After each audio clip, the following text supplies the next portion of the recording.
What's up, guys? NepentheZ here, and welcome back to another episode of the Draft to Glory. We haven't had a Draft to Glory for a fair few days. Lots happening in FIFA recently. I don't have too many coins in my account at the moment. Oh, God. I'm going to go with the 4-2-3-1 wide. I think it's my favorite of the formations there. But yeah, we've had, like, you know, some icon videos. We had a draft challenge, Champions League content. And in the icon videos, of course, Eusebio was part of the issue with the fact that EA didn't release this card as an SBC. And I'm genuinely gutted. I wanted this card on my Rose Glory. 5-star, 4-star, and utterly bonkers stats. If you guys are enjoying Draft Glory and you want to see more, drop a thumbs up on the video. It would be very much appreciated. Let's try and get this over 5,000 likes.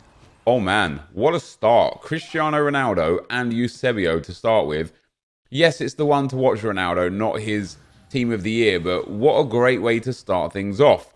And we'll take Gouffran as well for that Shadow Chem style. I haven't even played draft. It's been like 6 days. Ooh. Could go with Marcelo and risk, you know, what if we get hit in at left back? But with the 5-star skill moves, I'm going to take Marcelo. Why not? Why not? We now have...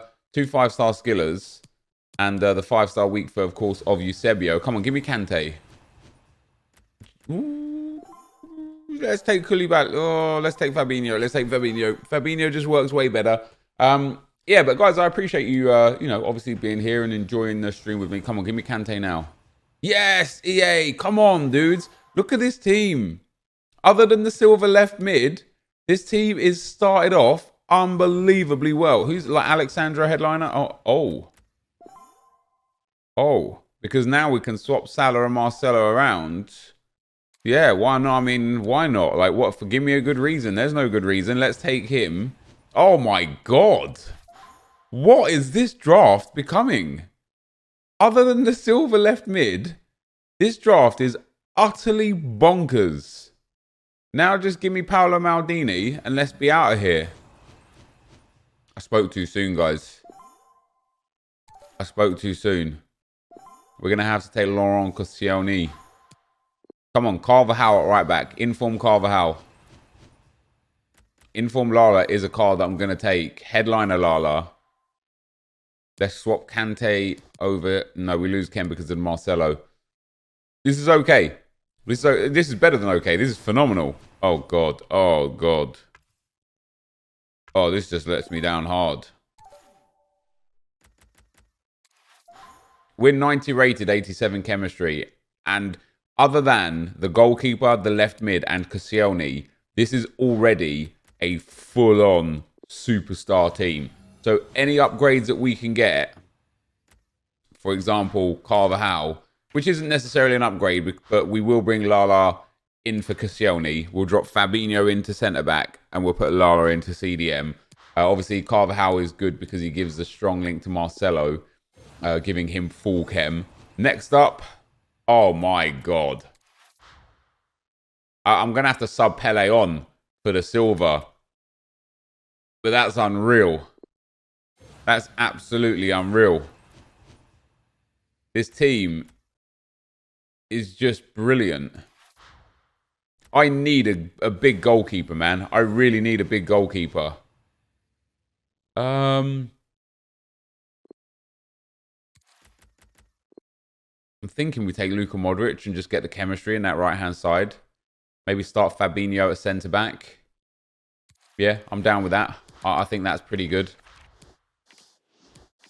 We're 92 chemistry like this, or 93 chemistry like this.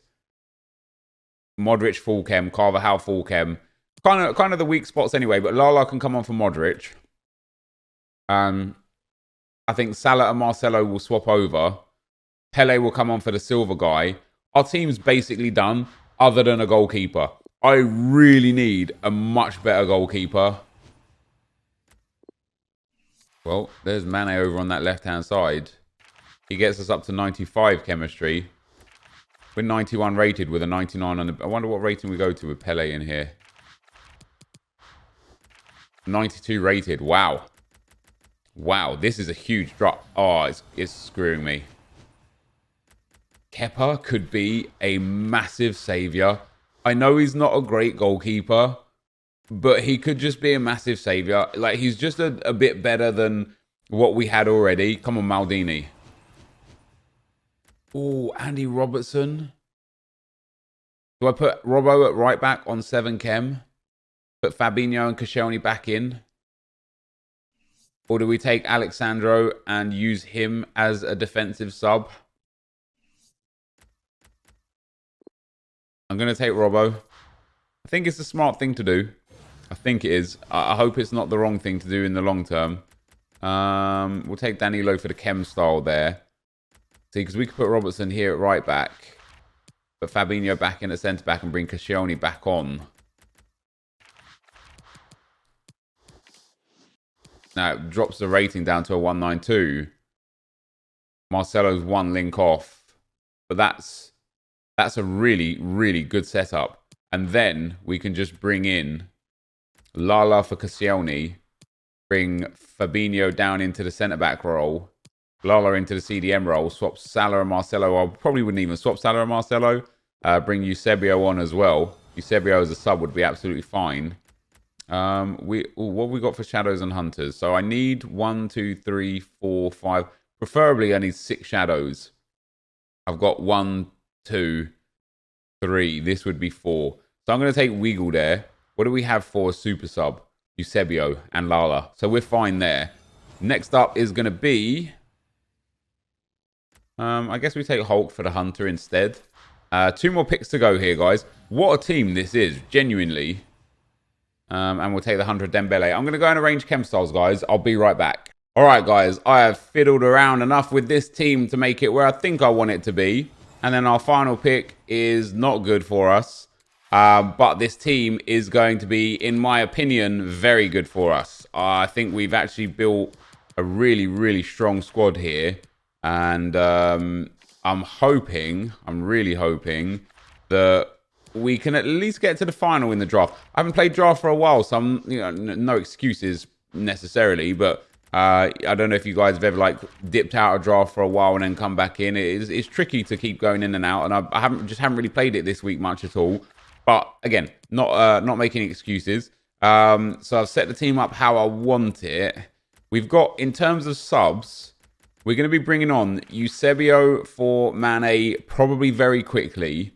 And I'm going to put Pele out on that left-hand side because of the 5-star skill moves. So we'll have Marcelo, Pele, and Ronaldo with the 5-star skills, and then Eusebio in at cam. And we're going to bring on Lala for Koscielny from kickoff pretty much as well. And then put Fabinho into the centre-back role and Lala into that CDM role. And that's just going to mean that I don't have pretty much any other subs outside of that. So Dembele and Lozano will be subs if I'm desperate, as will Modric be. But our starting lineup, our main draft, is utterly brilliant. And I'm very, very happy with it. So that, guys, is going to be the squad. It's only a 190 in the end, but it is an absolutely exceptional draft. Let's get into the gameplay. Okay, guys, as we go into the gameplay, the first opponent we come up against has got a 4-3-3 team. 69 chemistry and 89 rated. Not too bad chemistry in terms of his midfield and attack, to be fair. And it's his back line that's causing him issues, having Buffon there on 4 chem and Juanfran off chem as well. I personally would have probably started Juanfran at right back. It would have been better for the whole team. But we end up getting in behind just after the stroke of half-time here. Cristiano Ronaldo plays the 1-2 through there with Pele. Gets in ahead of the goalkeeper to chip it over him to make it 1-0. 1 soon became 2 just about 10 in-game minutes later. Some lovely passing, manoeuvring down the outside. Ronaldo gets in behind through the legs of the defender. And Eusebio is there to smash that one home for 2-0. And 2 eventually became 3. Lovely La Croqueta from Pele down to Ronaldo. Ronaldo gets in behind. I saw this one at the event this weekend. Now, the El Tornado crosses, of course, are very powerful. And for some reason, if you also El Tornado and then shoot, it seems to be extremely powerful from the crossing angle. Especially if you can hit it green. It seems to hit that upper right corner of the goal. Or if you're doing it from the other side, the upper left-hand corner from the goal. And although I didn't score that one with the Ronaldo, it bounced off the post and then he eventually got the rebound. I've been trying it out a lot and it seems like it's another very, very strong mechanic in this game that won't be nerfed and won't be patched and won't be balanced. So go ahead, use it and abuse it. Into the second round, We come up against a really nice 4-1-4-1. This guy was really tricky because he was just on drop back the whole game. Even after I scored in the 23rd minute or whatever it was, and it was a really, really nice goal, well-worked passing move. He stayed on drop back, and the issue is he has mastered the art of counter-attacking, and he was more than happy to let me have so much possession. Interestingly, the goal that I scored there was the only goal of the game, and you'll see here he actually created more chances than me and only had 36% possession, and that was because he was just happy for me to have it, because every single time he got the ball, he just knew exactly where to go to get a good attempt on goal. But we go through to the semi-final. We come up against a 3-5-2. Really, really nice team. Obviously, is it Gbamin in CDM, Gnabry, Busquets, and Ginter there? Not ideal. Subs were made pretty early on. Ginter came off and Gbamin came off as well. Busquets and Gnabry stayed on. And this was another one of those games where it was just against a guy that was just dropped back one depth the whole time. I mean, look at this right now. He has like 9 men in the box right there. Eventually, though, really lucky goal on my behalf. You know, I'd be fuming if I conceded that. He put in like 2 or 3 really good tackles, and it just continually fell back to Kante. We end up hitting him on a counter from a corner, though. Marcelo here into Eusebio. The La Croqueta there. Back into Eusebio. Eventually finds Pele and makes that one 2-0. And as you can see from both of those, skip the replay on both goals leading up to 2-0. And that's important because the context of what's toxic and what's not toxic is very, very difficult to understand unless you understand the full context of like the whole game. And after this guy pulled it back to 2-1, we got a full celebration and a full replay. And generally, I don't really bite for it. You know, at the end of the day, it's like the mental warfare in this game. If you let it get to you, it's gonna bug you. And so what I try and do is when somebody does it to me, I tried not to do it initially. And when somebody does it, that's when I try and do it because I know that they think that it's important. So we eventually got our third goal with Marcelo there. Really clean finish. Could have been a penalty on Ronaldo as well, but he stayed on his feet. My opponent did eventually get a penalty. He shoots and scores. And of course, on this occasion now, he skips the replay and skips the goal. And I knew now that I had him. You know, I just knew I had him mentally because he wanted to now get on with it after going in there and like, you know, giving the full celebration and full replay. And of course, some will argue, sometimes they go and get a drink, go answer the door, answer the phone. You know, there could be some things going on there. But just generally speaking, if you let it bother you, it will bother you. And what's crazy is that the viewers get bothered by it more than I do or my opponent does most of the time, which is nuts. You shouldn't let it bother you because that's why people continue to do it, because it actually has an impact on you. Into the final we go. We come up against a really nice 4-1-2-1-2 squad. The 93 Gareth Bale, Pele, 95 Cruyff Team of the Year, Kante, Moore and Laporte special card. Not the most pace on his 2 centre-backs, but not too bad in terms of their defensive abilities, of course.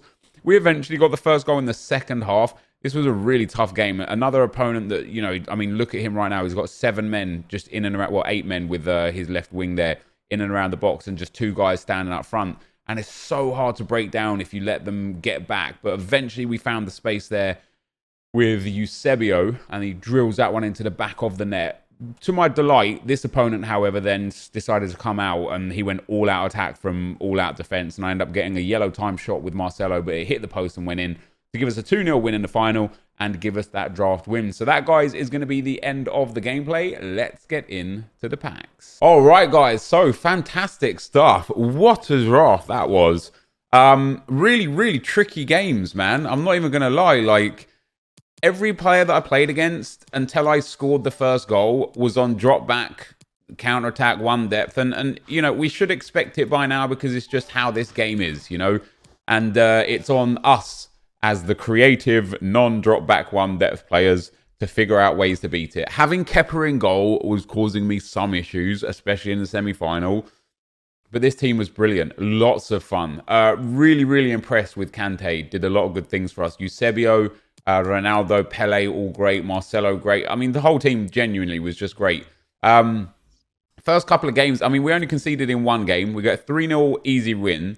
A 1-0 win against the guy, and that was difficult because he was on drop back one depth the entire game, even when I went 1-0 up. And he had this weird technique of just sprinting with the ball, but pushing it far enough that it kind of enticed me into a tackle, but not far enough to the point where I could comfortably get the ball. And he kept like hitting it at hard angles. And he created a few chances in the end, but we managed to see that one out for a 1-0. 4-2 in the semi-final against a guy who scored basically every attack he had. And then 2-0 in the final again. The guy just dropped back one depth the whole game. We eventually got the breakthrough, I think with Marcelo actually. And then Marcelo also scored the second goal to go 2-0 up. So we get ourselves a draft win. Really happy with that. What do we get? Of course. Why would we get anything else? Genuinely, why would we? I've won the draft 74 times now, and without joking, I would guess that we've had this reward at least 50 to 55 times. That is just not okay. Doesn't mean we can't get anything good in it, because we can get some good stuff in it. I want to keep that actually. It just makes it more difficult to get money back. Now, the good news is, squad fitness cards are selling for like 1,600 on bin and like 2,000 coins if you sell them to lazy buyers. So every squad fitness card we get is a win, because we're going to get 2k back for it when I sell it to the lazy buyers, which we already got one there. Oh, we got a centre forward to cam card here as well. So, yeah, that's another 5k, which is very nice. We'll make our money back off of this draft now with the match coins and everything else that we get. It's just sad that I just very rarely get the good rewards. We could still get a good card out of the pack if we get a board, EA. That'd be nice. No, and this is why this reward is just shocking. Doesn't really matter what we get. We only got one more fitness card, which really sucks. And yeah, that's where we're at with that. Now, as I say, we will make profit off of this draft. Not much, but we will. We're going to have to extract it. Difficult circumstances. But that, guys, is going to be the end of the video for today. If you did enjoy it, be sure to leave a like, rating, comment, and subscribe to my channel if you haven't already. But for now, guys, I'm out. Peace.